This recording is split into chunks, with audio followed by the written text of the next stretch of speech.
Buenas tardes y gracias por acudir a esta rueda de prensa, como siempre sucede después de la Junta de Portavoces. Hoy quiero empezar mi intervención refiriéndome a una cuestión muy preocupante, que es la ley que, al parecer, han registrado el PSOE y Unidas Podemos para la renovación del Consejo General del Poder Judicial. Se confirma la infamia. Adriana Lastra y Echenique han confirmado lo que ya muchos sospechábamos durante la semana pasada, y es que quieren darle el Consejo General del Poder Judicial a la mayoría Frankenstein. Yo no daba crédito la semana pasada cuando escuchaba estas noticias, pero parece que al final efectivamente han consumado esta amenaza de politizar más el Consejo General del Poder Judicial, porque no es una reforma precisamente que garantice la división de poderes, la regeneración democrática o la lucha contra la corrupción, sino exactamente todo lo contrario. El objetivo de esta ley es politizar aún más la designación de los vocales del Consejo General del Poder Judicial. E insisto en la misma idea, fíjense encima entre quienes tratan de repartirse los jueces, entre los socios de la mayoría Frankenstein. Es decir, incluso con menos consenso que el sistema que ya tenemos ahora, que también, como bien saben ustedes, Ciudadanos critica por la politización que impone en la dirección, en la cúpula del Poder Judicial, y lo deja en manos de estos partidos. Es decir, que se van a repartir los jueces, pues el Bloque Nacionalista Galego, Esquerra Republicana de Cataluña, Bildu, etcétera. No es cierto, como dice Sánchez, que solamente existan dos opciones, que exista la opción del bloqueo o que exista esta otra opción, la opción de repartirse los jueces a través de la mayoría que sostiene al Gobierno, de la mayoría que llamamos Frankenstein. Ciudadanos presentó una reforma de la Ley Orgánica del Poder Judicial precisamente para la elección de los 12 vocales de extracción judicial, para que fueran elegidos directamente por jueces y magistrados. Fíjense, una reforma que está de acuerdo con las indicaciones de la Comisión Europea, que está de acuerdo con la sentencia del Tribunal Constitucional de 1986, que es lo que impone además el texto de nuestra propia Constitución española, que es lo que se refleja en el Tribunal de Justicia de la Unión Europea y en el Grupo Greco, y además la que mayoritariamente aceptan, patrocinan, quieren impulsar la mayoría de las asociaciones profesionales de jueces y magistrados. Una reforma que cuesta 0 euros a los contribuyentes y que garantiza la separación de poderes, la lucha contra la corrupción, la regeneración democrática. Precisamente en esta materia quiero desde este atril mandarle todo mi apoyo, todo el apoyo de mi partido al juez García Castellón. El juez que con valentía, con una gran profesionalidad, investiga tanto por una parte la operación Kitchen como por otra parte el caso Dina, y está recibiendo presiones y amenazas y sigue adelante con esta instrucción contra viento y marea, quizás porque Podemos se encuentra, claro, ahora tan concernido por los casos de corrupción que asolan su partido, es por lo que presentan este proyecto de reforma de la Ley Orgánica del Poder Judicial para la elección de la cúpula del Poder Judicial. Pues no es esta la solución. La solución es respetar la independencia del Poder Judicial y elegir de una forma mucho más técnica por sus propios compañeros estos vocales como Ciudadanos propone.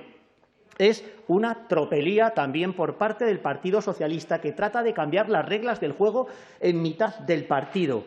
Esto no puede ser. Es decir, por el hecho de que no se tenga la mayoría, no se pueden cambiar las reglas y encima sin seguir los trámites preceptivos que llevaría a cabo cualquier proyecto de ley planteado como una proposición de ley del Grupo parlamentario para sortear precisamente estos trámites preceptivos. Miren, he hecho incidencia en la gravedad que tiene el hecho de que el Consejo General del Poder Judicial pueda suponer el reparto de la dirección del Poder Judicial entre los que sostienen la mayoría Frankenstein. Y es que, fíjense, ayer nos dieron en el Día de la Fiesta Nacional un espectáculo lamentable, tanto Esquerra Republicana de Cataluña como Bildu. Ayer fallecieron más de 200 personas en nuestro país. Llevamos más de 50.000 fallecidos en nuestro país y nos atenaza una profunda crisis social y económica que produce un miedo tremendo en la ciudadanía. ¿No era ayer el día de la fiesta nacional, el día en el que podría haber reinado la unión y la concordia, dejándonos de signos partidistas y puramente políticos para unirnos, como nos piden los ciudadanos, todos los políticos, precisamente para luchar contra la crisis sanitaria y contra la crisis económica y social. Bueno, pues estos partidos, Esquerra Republicana de Cataluña o Bildu, no desaprovecharon, lógicamente, el momento para volver a sembrar la discordia, para volver a luchar contra los intereses generales de España. Montaron sus pantomimas, montaron sus numeritos, tanto en el País Vasco como en Navarra, como en Cataluña, quemando banderas, etcétera, etcétera, quemando símbolos del Estado que representan la unidad, la igualdad y la libertad de todos los ciudadanos españoles en todas las partes de España. Y a través del tuit, Esquerra dijo que no tenía nada que celebrar y Bildu dijo que Euskadi se encontraba tomada por fuerzas de ocupación. Miren, estos socios del Gobierno de Sánchez no pueden decidir una sola coma sobre el futuro de España. Quieren una España débil, quieren una España sumisa, quieren romper España. Y, por lo tanto, volvemos a repetirle al señor Sánchez, ¿quiere usted unos presupuestos con estos partidos o prefiere unos presupuestos de centro, moderados, sensatos, que en Europa, además, sean vistos con buenos ojos a través de Ciudadanos? No, insisto de nuevo, como ya lo he dicho en muchas ocasiones, no hay dos vías, solo hay una de esas dos vías. Esta semana, en la actividad parlamentaria, mi grupo, Ciudadanos, ha planteado diversas iniciativas en esta idea de ser críticos con la gestión del Gobierno. Por una parte, en la sesión de control se interpelará al ministro de Universidades respecto a cómo va a poder garantizar o asegurar la neutralidad política de las universidades después de que la Universidad Autónoma de Barcelona fuera condenada por hacer propaganda separatista. También, en segundo lugar, se someterá a reprobación al ministro Marlaska precisamente por los ceses producidos en las fuerzas y cuerpos de seguridad del Estado que pretenden una administración servil, una administración al servicio de los intereses políticos del Gobierno y una pelea, una lucha contra la independencia técnica de los funcionarios. Igualmente, además, Ciudadanos someterá también a la votación de la Cámara un plan económico y de empleo para la hostelería, precisamente hoy, que es el Día Nacional de la Hostelería. Y, por último, les informo que justo antes de venir hacia la rueda de prensa hemos registrado también una pregunta al Gobierno sobre los ataques y amenazas que ha sufrido el juez García Castellón en las redes sociales. Y, sin más, me pongo a su disposición.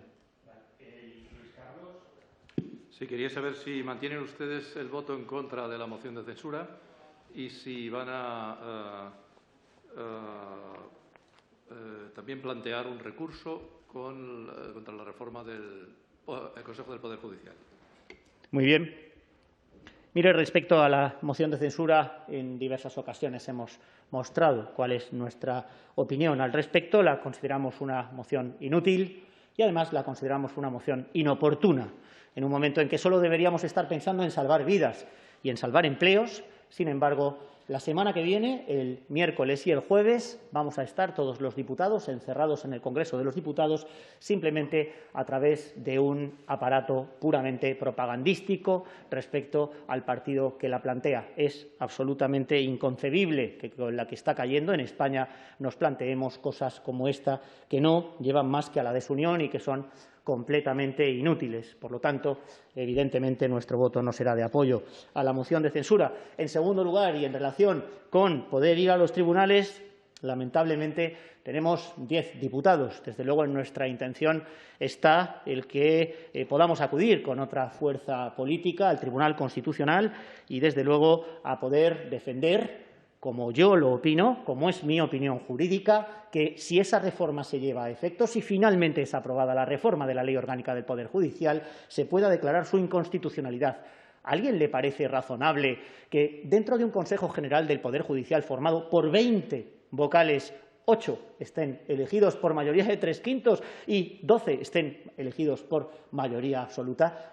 Es un despropósito, es simplemente una tropelía. No se pueden cambiar las reglas del juego a mitad de partido para ajustarlas a lo que le conviene al señor Sánchez de acuerdo con su exigua mayoría en el Congreso de los Diputados.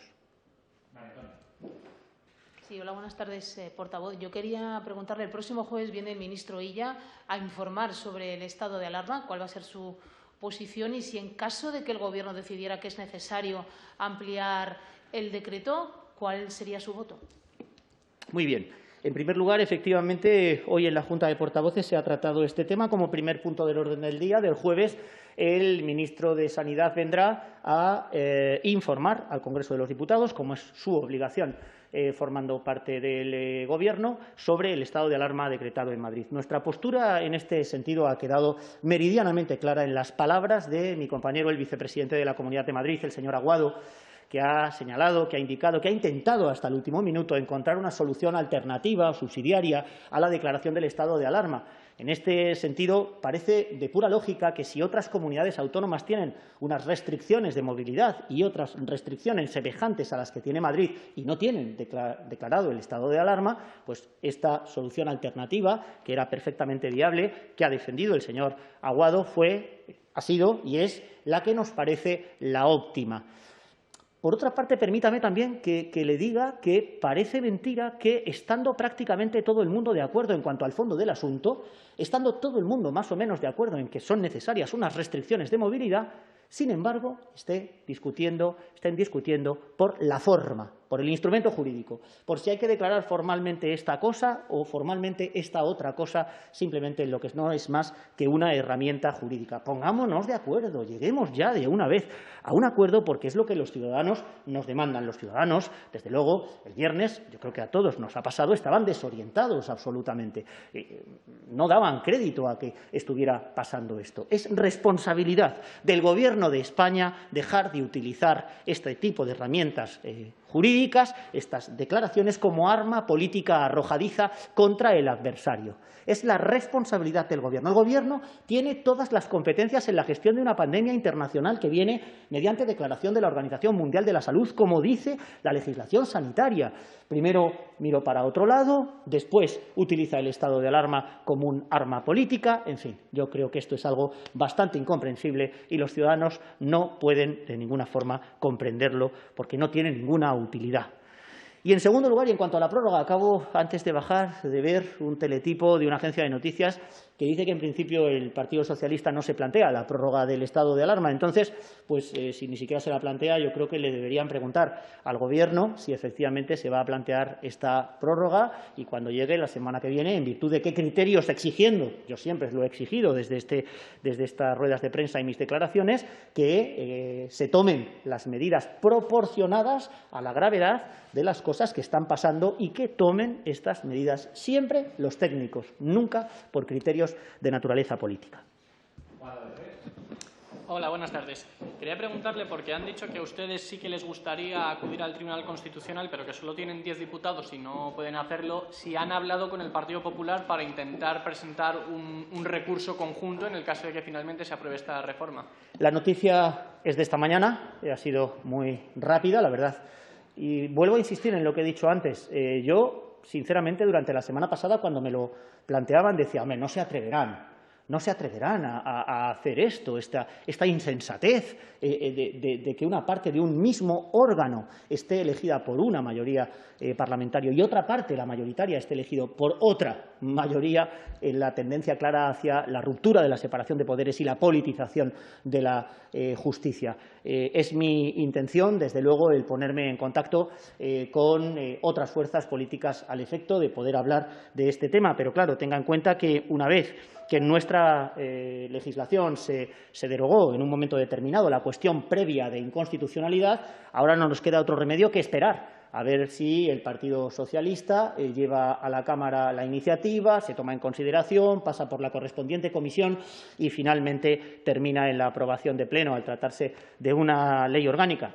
Tenemos, por lo tanto, tiempo más que de sobra para poder hablar con distintas fuerzas políticas y no olvide que, además, también Ciudadanos, como ya hizo, además, en anteriores legislaturas, siempre le queda el recurso de poder acudir al defensor del pueblo para que sea el defensor del pueblo, con su legitimación, el que pueda interponer este recurso de inconstitucionalidad. Y vamos a las preguntas telemáticas. La primera, de Elsa Triguero, de Europa Press, quiere saber qué opina Ciudadanos sobre la afirmación del ministro Illa de que el Gobierno va a mantener de momento el estado de alarma en Madrid y que para levantarlo debería reducirse la incidencia en torno a 100 casos por cada 100.000 habitantes en los últimos 14 días. Pues mire, esto es lo que el señor Illa debió, antes del viernes, haber hablado con la Comunidad de Madrid y haber llegado a un acuerdo. ¿Un acuerdo cómo? ¿Qué tipo de acuerdo? Pues un acuerdo muy sencillo, un acuerdo en el que las decisiones que se establezcan sobre las restricciones de movilidad con mayor o con menor contundencia se adopten en virtud del criterio de los técnicos, de los sanitarios, de los científicos que conocen cómo se produce la evolución de la epidemia y cómo se pueden cortar los contagios. Precisamente este tipo de cosas fue lo que el señor Aguado, el vicepresidente de la Comunidad de Madrid, le planteó por la mañana en una reunión en la Comunidad de Madrid, o se planteó por su parte. Vamos a ver si tenemos otros instrumentos diferentes al estado de alarma y vamos a sentarnos a negociar con la Administración del Estado cuáles son estos criterios para decretar unas o para decretar otras medidas de restricción de la movilidad. Y otra pregunta telemática, en este caso de Elsa García de Blas del País. Le gustaría saber si Ciudadanos ha tenido algún contacto con el Gobierno en las últimas horas sobre los presupuestos y si saben algo del contenido del proyecto que parece que se puede presentar de forma inminente, dice ella, por parte de Sánchez e Iglesias. Pues nosotros al Gobierno se lo hemos dejado muy claro, ya le hemos dicho que nosotros queremos sentarnos a negociar los presupuestos generales del Estado, unos presupuestos fundamentales de emergencia nacional que van a recoger toda la ayuda europea que puede hacer salir del bache a nuestro país lo antes posible y, por lo tanto, la pelota está en el tejado de Pedro Sánchez, que tiene que decidir si quiere negociarlo con nosotros o quiere negociarlo con esos otros grupos a los que me he referido, que lo que pretenden es que España sea el país más débil posible. Y es en su ideario político, en sus intervenciones, en sus manifestaciones, lo van diciendo día a día. El señor Sánchez tendrá o debería elegir esta vía, la de la moderación, la sensatez, el centro, para que estos presupuestos fueran verdaderamente esos presupuestos que necesita España. Estamos esperando ya que nos llame y que quiera sentarse a negociar con nosotros. Pues ya está. Gracias. Gracias.